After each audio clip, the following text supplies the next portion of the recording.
नमस्कार, मैं रुचि देव। चलिए सीखते हैं आज की इस कहानी से।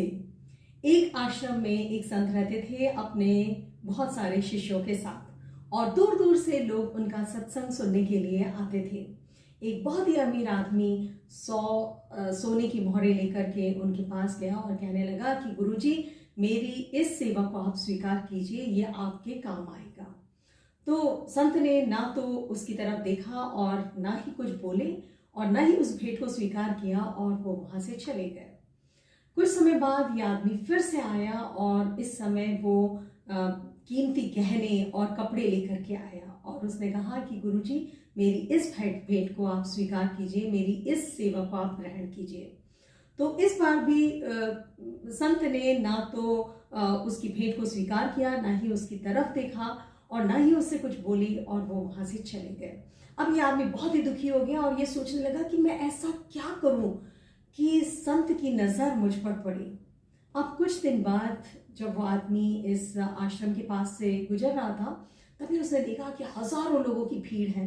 पास गया तो पता चला कि दूर दूर से लोग सत्संग सुनने के लिए आए हैं और उनके भोजन और उनके विश्राम का इंतजाम किया जा रहा है।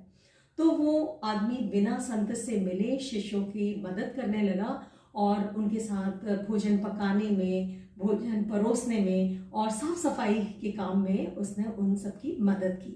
उसके बाद रात में जब सभी लोग जाने लगे तो ये भी अपने घर की तरफ जाने लगा।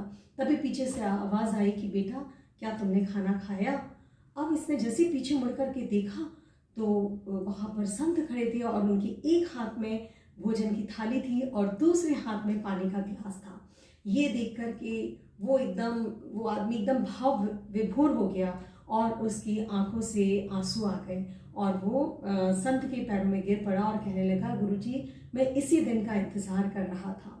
तो संत ने मुस्कुराकर कहा कि ईश्वर सिर्फ प्रेम, समर्पण और ईमानदारी का भुक्का है। उसे तुम्हारी जायदाद या धन, गहने, पैसे, इन सब की कोई लालसा नहीं है।